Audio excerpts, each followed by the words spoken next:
아주 옛날 유머인데요. 일본에서 두 번째로 잔인한 사람이 누군지 아십니까?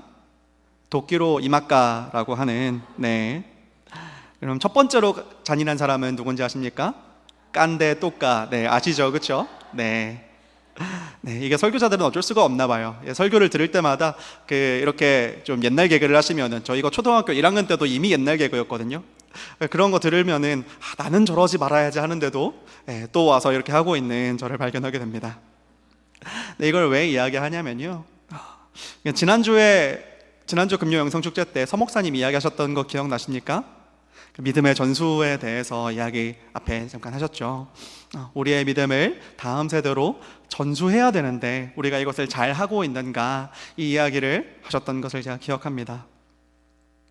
그래서 제가 주보에 나가지만 않았어도 본문을 바꾸고 싶었는데 주보에 나가버려가지고 어쩔 수 없이 깐데 또 까게 되었습니다. 오늘 본문은 우리가 너무나도 잘 아는 말씀이죠. 한 부자가 농사가 너무 잘 되었어요. 농사가 너무 잘 되어서 어느 정도로 잘 되었냐고 하면은 창고가 모자랄 정도로 농사가 잘 되었다고 합니다.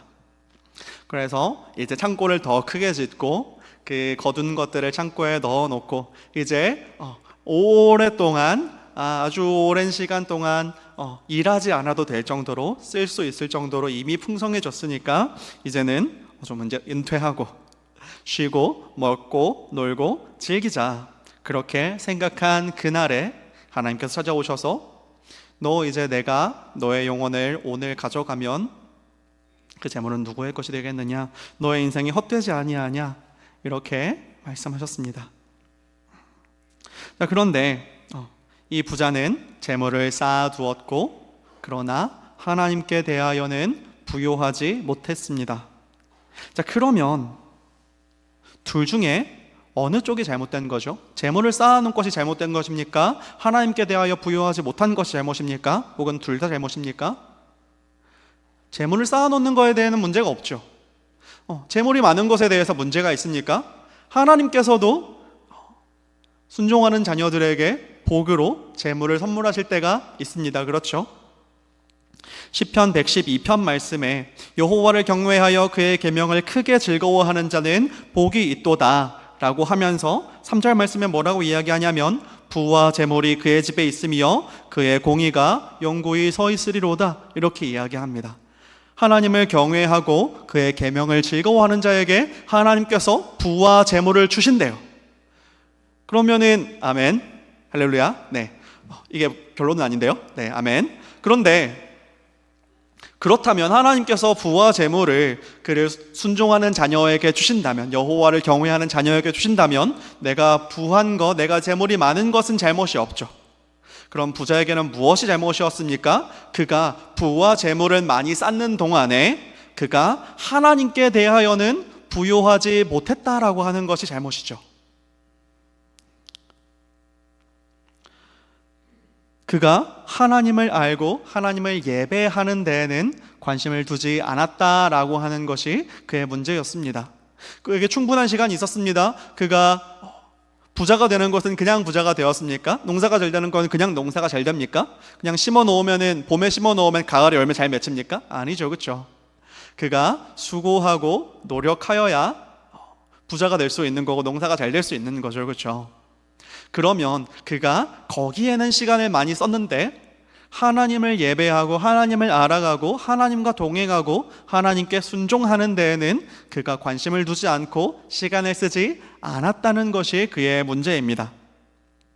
만약에 그가 세상에도 부요하고 하나님께도 부요하였다면, 그런데 하나님께서 농사가 잘 되었는데, 예배 잘 드리고 있는데 또 농사도 잘 됐어요. 그런데 하나님께서 그날 나타나셔서 너 오늘 천국 간다 라고 이야기하면, 너 오늘 죽는다라고 이야기하면은 그 부자가 뭐라고 이야기했겠습니까? 하나님, 저 하나도 안 아쉬운데요? 가시죠 하나님. 그러고 갈 수 있는 거 아닙니까? 기쁨으로 갈 수 있는 거 아닙니까? 그런데 그렇지 못하기 때문에 네가 이때까지 노력한 것이 헛되다라고 하나님께서 말씀하시는 거 아닙니까? 그렇기 때문에 그가 돈부터 먼저 벌고 그가 재물부터 먼저 쌓고 하나님은 나중에 할 것이라고 미루었기 때문에, 그런데 그의 예상보다 죽음이 빨리 찾아왔기 때문에, 그가 예상하지 못한 순간에 죽음이 찾아와 버렸기 때문에 그의 인생이 헛되게 되었던 것입니다. 그러면 그가 하나님께로 나아갈 마지막 기회는 언제였을까요? 우리가 하나님을 우선순위에서 뒤로 두게 될 때 우리가 그 기회를, 마지막 기회를 놓치게 될 수 있다는 것입니다. 그런데 이 금요철화 예배 나오신 여러분들, 금요 영성축제 예배 나오신 여러분들은 이미 하나님 받아들이셨고 하나님 믿으시고 더 잘 믿는 분들이 이 자리에 오셨잖아요. 그렇죠? 자, 그러면 제가 이 얘기를 왜 여러분들 앞에서 드리고 있을까요? 아주 옛날 일이라서 제가 정확하게 기억은 잘 안 나는데요, 한 집사님이었는지 장로님을 인사하는 자리에 제가 그냥 따라가서 좀 앉아 있었던 적이 있었어요. 저는 그냥 따라가 있었기 때문에 한마디도 그날 안 했는데요, 그냥 인사만 하는 자리였는데, 이제 그분이랑 이제 인사를 하고 대화를 하면서 이제 그분이 이제 가족 이야기가 나오게 됐어요.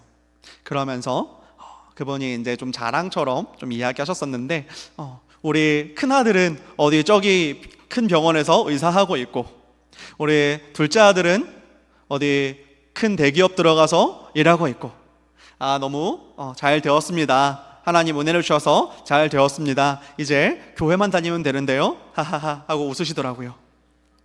근데 제가 그 웃으시는 거를 보는데 너무 화도 나고 너무 안타깝더라고요. 그게 웃으면서 할 이야기입니까?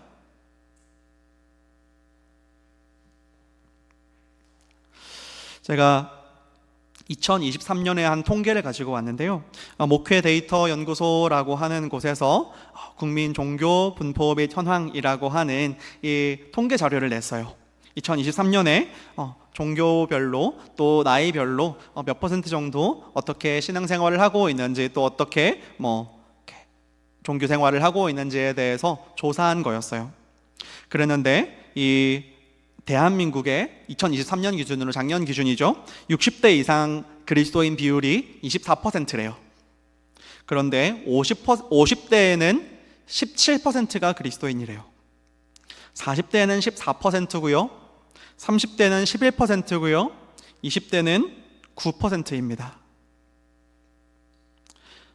그러니까 60대에서 20대를 비교하면은 3분의 1로 줄어든 거예요. 교회 안에서도 뭔가 잘못 굴러가고 있다는 뜻입니다. 한 세대를 30년 정도로 잡잖아요. 그러면은 60대의 자녀는 30대가 되겠고 50대의 자녀는 20대가 되겠죠. 60대가 24%인데 30대가 11%라면은 절반 조금 더 안 되는 숫자죠. 50대가 17%인데 20대가 9%라면 이것도 거의 절반이죠. 조금 단순화해서 이야기하면, 그러니까 어머니 아버지는 교회를 다니는데 자녀는 교회를 다니지 않는 비율이 절반 정도 된다는 거예요. 너무나도 무서운 이야기 아닙니까? 이게 아이를 적게 낳아서 그런 것이 아니라, 기독교인 숫자가 줄어든 것이 아니라 그 숫자 중에서 비율로 절반이 줄었으니까요, 아이를 적게 낳는 거랑은 관계가 없습니다. 교회 안에서도 뭔가 잘못되어 가고 있다는 거예요. 우리의 신앙이 전수되지 않고 있다는 겁니다. 신명기 6장 4절 말씀에 쉐마라고 하는 말씀 우리가 잘 알고 있죠, 그렇죠? 우리가 너무나도 잘 알고 있는 명령입니다. 이스라엘아 들으라, 우리 하나님 여호와는 오직 유일한 여호와이시니 너는 마음을 다하고 뜻을 다하고 힘을 다하여 내 하나님 여호와를 사랑하라. 그리고 뭐라고 이야기합니까? 오늘 내가 너에게 명하는 이 말씀을 너는 마음에 새기고 또 내 자녀에게 부지런히 가르치며 집에 앉았을 때든지 길을 갈 때든지 누워있을 때든지 일어날 때든지 이 말씀을 강론할 것이며, 이렇게 이야기하고 있습니다. 그런데 우리가 이 쉐마, 이 말씀을 우리가 잘 못 지키고 있는 것 같습니다. 어쩌면 4절부터 6절까지의 이 말씀은 우리가 잘 지켰는지 몰라도 이 7절 말씀은 우리가 잘 못 지키고 있다는 뜻입니다. 혹 나는 잘하고 있는데 우리 자녀는 신앙교육 잘하고 있는데요 라고 하신다면은 우리 주변에 있는 그렇지 못한 지체들에게 한 목소리로 이야기해 주셨으면 좋겠습니다. 우리가 하나님을 미루지 맙시다. 하나님을 뒤로 미루지 맙시다. 이렇게 같이 목소리를 내주셨으면 좋겠습니다. 우리가 이 쉐마의 말씀을 잘 지키지 않은 거예요. 우리가 이 자녀에게 우리의 믿음을 전수하는 것, 우리가 믿은 하나님을 자녀에게 전해주는 것을 우리가 소홀히하고 게을리했던 거예요. 만약에 한 공을 여기서 떨어뜨린다고 하면 어떻게 됩니까? 여기서 놓으면 아래로 떨어지겠죠, 그렇죠? 우주의 공간에서 이 공을 딱 놓으면 어떻게 됩니까? 그 자리에 가만히 있겠죠, 그렇죠? 그러면은 그 사이에 어느 지점에선 놓으면 툭 떨어지고 어느 지점에서는 놓으면 그대로 있는 그 차이가 있을 텐데 그 경계선이 있을 거란 말이죠. 그 경계선 우리가 어딘지 알 수 있습니까? 알 수 없죠, 그렇죠? 만약에 우주에서 지구 쪽으로 조금씩 내려오면서 공을 놓았다가 잡았다가 한다고 해봅시다. 그러면은 계속 놓았다가 다시 잡을 수 있을 거예요, 그렇죠? 놓았다가 잡았다가 계속 공은 그 자리에 있을 겁니다. 그런데 어느 순간에 공을 탁 놓는 순간 아래로 휙 떨어질 거예요. 그러면 그 공을 떨어지고 있는 공을 잡아다가 다시 우주 공간으로 집어 던지는 거는 거의 불가능한 일일 것입니다. 그런데 이 지점을 우리가 알지 못해요. 지구 표면은 아니겠죠, 그렇죠? 이 경계선이 어딘지를 우리가 알지 못합니다. 지구 표면에서는 놓으면 여기서는 놓으면 툭 떨어지죠. 산 꼭대기에서 에베레스트 꼭대기에서 이거 내려놔도 툭 떨어집니다, 그렇죠? 구름 위에서 이거를 내려놔도 툭 떨어집니다. 되게 힘든 일이겠지만 비행기 위에 올라서서 위로 집어 던져도 얘는 다시 아래로 떨어질 겁니다.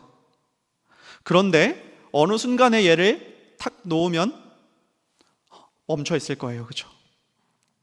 이 지점을 우리가 알지 못해요. 신앙생활도 마찬가지입니다. 우리가 자녀를 교육하는 것도 마찬가지예요. 우리가 어느 때든지 하나님 믿는 것은 금방 이루어질 수 있다라고 생각할 수 있지만 어느 때에 우리가 이 기회를 놓치면 다시 돌아오지 않는 때가 분명히 있다는 것입니다.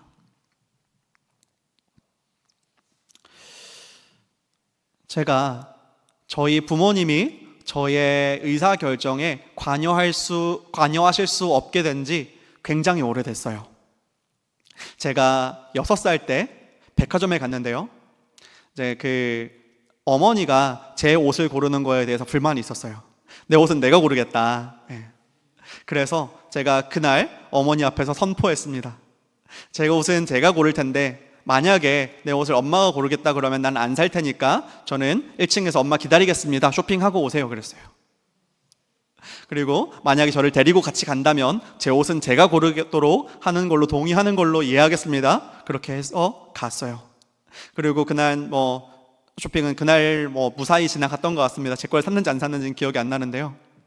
그 다음에 어머니가 가볍게 생각하셨는지 아니면 까먹으셨는지는 잘 모르겠지만 어느 날 이제 돌아다니다가 예쁜 옷이 발견하면 또 아들 사주고 싶잖아요. 사오셨던 거예요. 제가 그 옷 안 입을래요 그랬어요. 왜 안 입냐? 너 옷이 마음에 안 드니? 그랬더니 그건 아니래요. 옷이 마음에 안 드는 건 아니지만 내가 고르지 않았기 때문에 입지 않겠습니다 그랬대요. 6살짜리가요. 그렇게 제 의사결정에 저희 부모님이 관여하지 못하게 된 지가 그 영역이 점점 넓어지고요. 제가 한 중학교 이후로는 거의 저희 부모님이 제 의사결정에 관여를 하지 못하시게 됐어요. 제 거의 모든 일은 제가 결정했고요. 제가 부모님 말씀 잘 들었으면 전 우주에 못 갔겠죠, 그렇죠? 그 순간이 언제 올지 알 수 없습니다. 부모님이 자녀를 데리고 교회에 나와서 하나님께 예배드리게 할 수 있는 순간이, 부모의 권위로 그것을 할 수 있는 순간이 언제까지일지 우리가 알 수 없습니다. 그러니까 할 수 있을 때 해야 됩니다.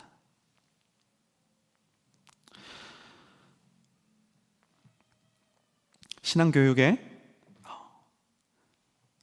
기회라는 게 조금만 미루면, 조금만 지금 중요한 일이 있으니까 이것만 끝내고 요거 지금 이때 집중하고 조금만 있다가 해야지 라고 했다가 그 기회가 언제 다시 올지 오지 않을지 우리가 알 수 없습니다. 신앙교육의 마지막 때는 언제였을까요? 우리는 어쩌다가 다음 세대를 잃어버리게 됐을까요? 공부에도 때가 있다는 이야기 들어보셨습니까? 많이 들어보셨죠, 그렇죠?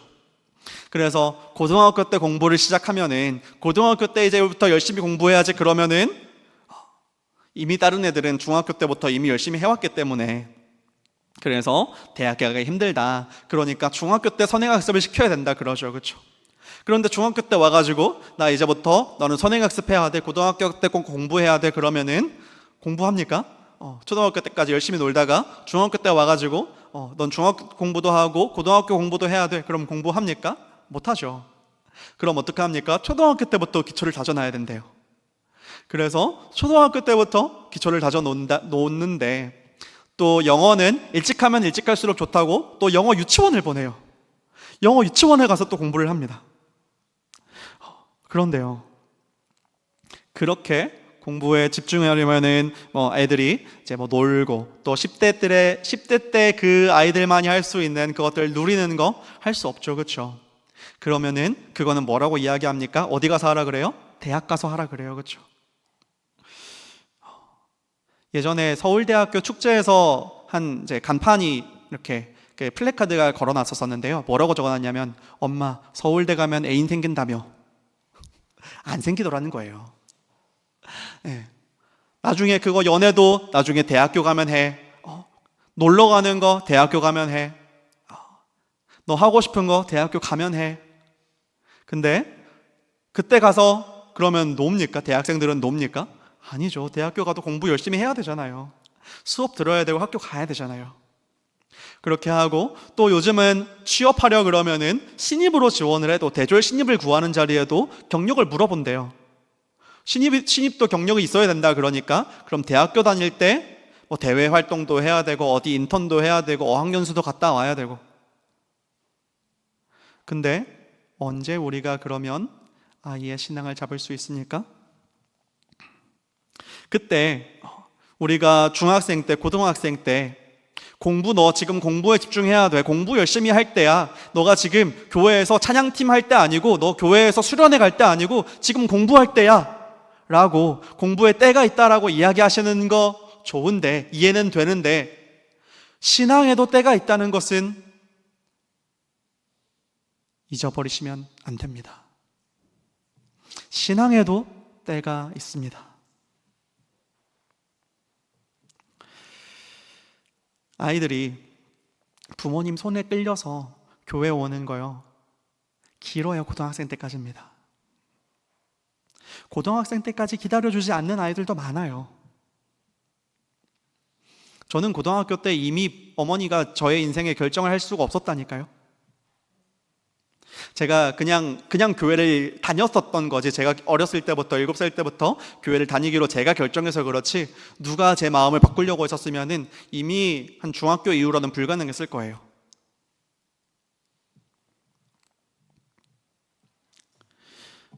그렇게 해서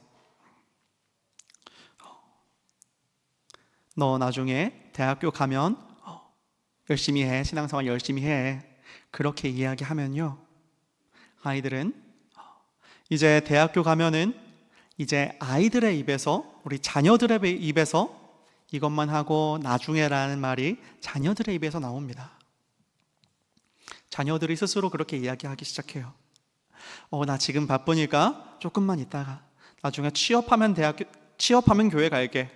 지금 취업 준비하느라 너무 바쁘고 힘드니까 취업하면 교회 갈게 이야기해요. 취업하면 교회 갑니까? 취업하면 한가해집니까?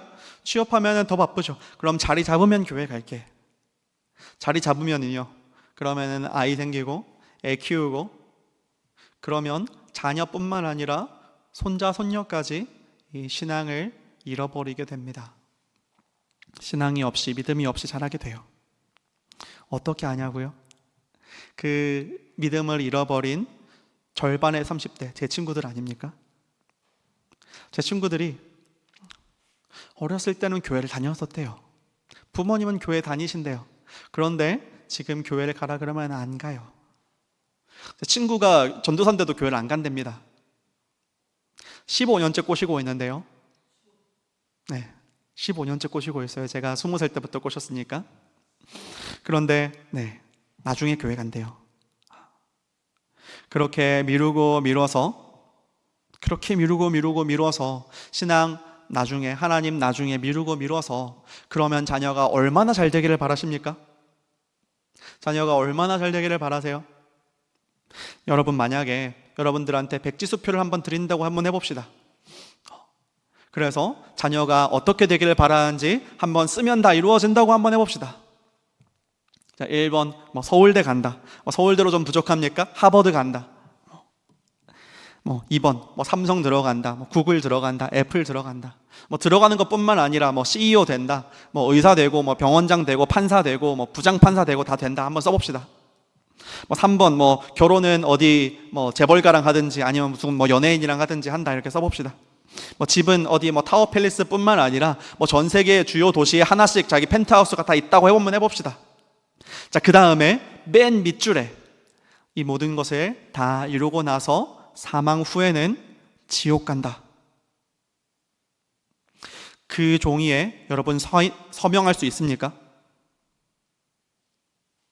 그 종이에 서명하실 수 있겠습니까? 조금 더 한번 인심 써드릴게요. 50% 확률로 지옥 간다.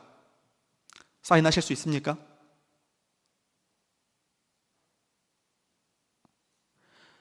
우리가 자녀의 신앙교육 미루고 미뤄서 너 그거 조금만 이따 해라, 그거 조금만 나중에 해라, 대학 가면 해라.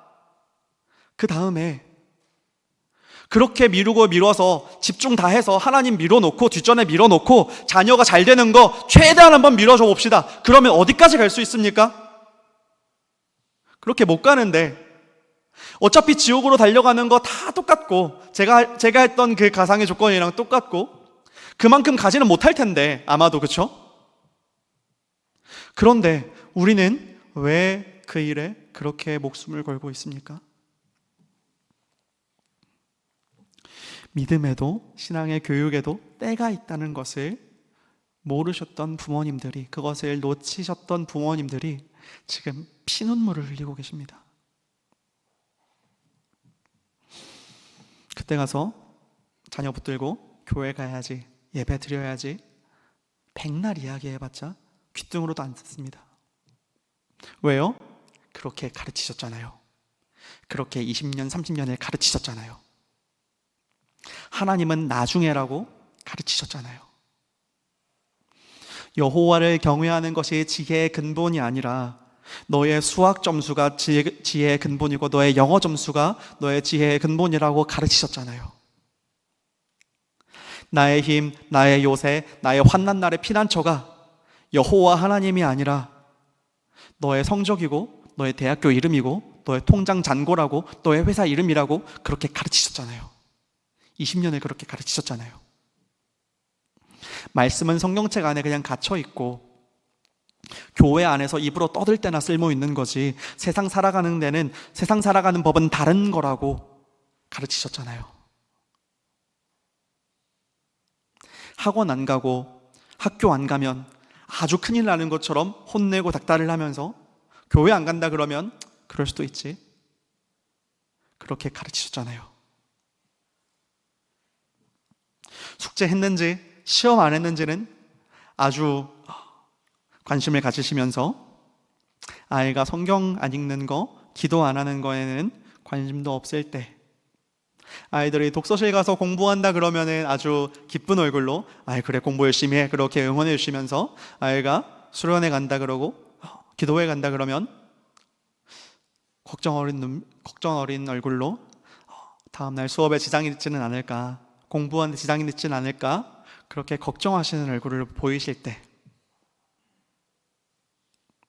아이들은 다 배워요. 아이들은 다 배웁니다.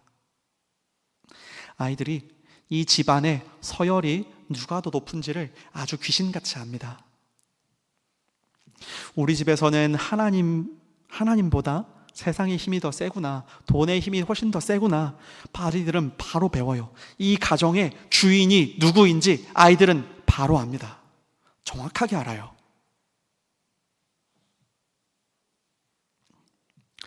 아이들 책 읽게 하려면 부모님이 거실에서 책 읽어야 된다는 얘기 들어보셨습니까?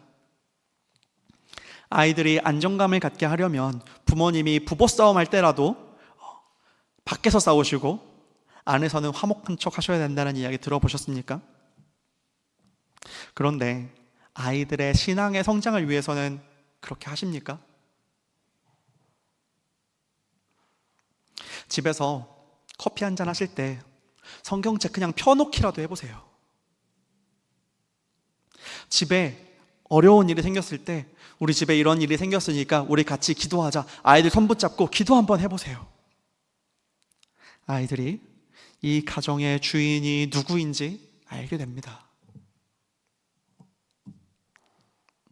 저는요, 중고등부 아이들 바라볼 때요, 우리 교회 아이들뿐만 아니라 이 시대의 중고등부 아이들 바라볼 때 아이들이 시한부처럼 보여요. 전부가 그렇다는 건 아니지만 이 시대의 아이들 보면은 어떤 아이들은 시한부 같아요. 얘네 고등학교 떠나고 나면, 고등학교 시기 끝나고 나면은 못 돌아올 수도 있겠는데 지금 이 아이들 잘 잡아놓지 않으면 다시는 안 돌아올 수도 있겠는데 이 아이들을 바라볼 때 시한부처럼 보여요. 이 아이들이 졸업하고 나면, 대학교 가면 처음에는 교회 나가다가 이제 중간고사 때쯤 되면은 중간고사 끝나고 온다 그러고, 중간고사 끝나고 나왔다가 조금 나오는 듯 하다가 기말고사 끝나고 나면 온다 그러더니 다시는 나오지 않는 그런 일을 수도 없이 봅니다.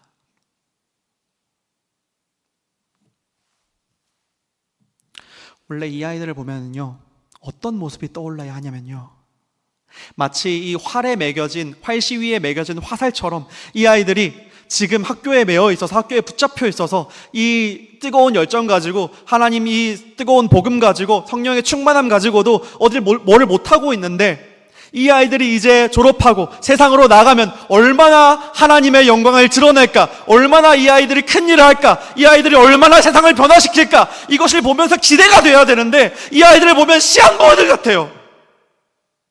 이 아이들 보면 걱정이 돼요. 이 아이들 보면 눈물이 나요. 그러면 안 되는 거 아닙니까? 이것이 교회 안에서 일어나고 있다면 안 되는 거 아닙니까? 우리가 더 이상 우리의 자녀들 신앙교육 미루지 않기 원합니다. 우리의 가정에 하나님을 더 이상 뒤로 미루지 않기 원합니다. 우리가 날마다 우리의 매 순간순간의 결정에 하나님을 뒤로 미루지 않는다는 거 아이들에게 보여주기 원합니다. 우리 가정의 주인은 하나님이시며 우리 가정의 결정의 근거는 하나님이시다.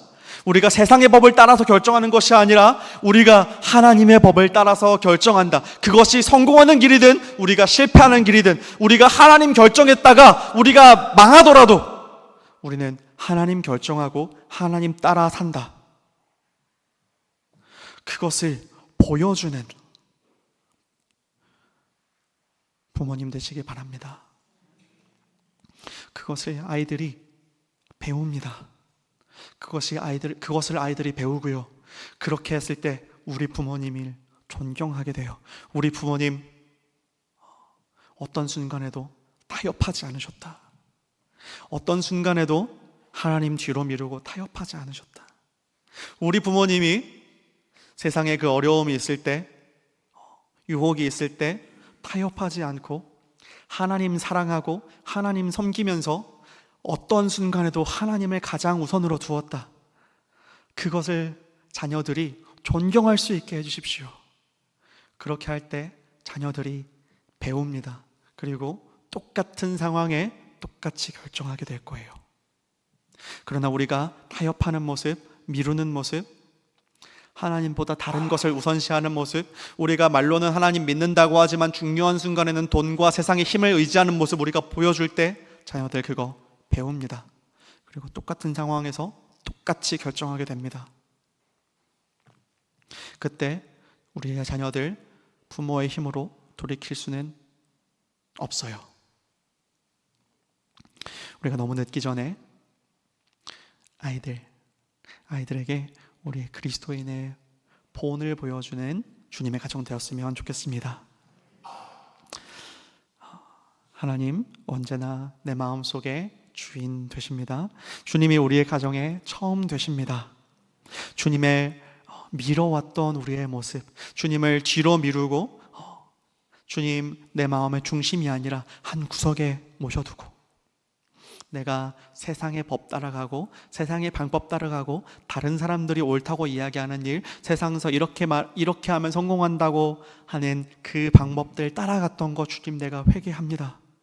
우리의 모습 주님 회개하오니 다시 우리 가정의 주인 되어 주십시오. 하나님을 미루면서 내가 세상에서 잘 되기를 구하는 가정이 아니라 하나님을 가장 먼저 구하는 가정 되게 하여 주십시오. 그렇게 기도하는 마음으로 이 시간 찬양하며 주님 앞에 나아가겠습니다.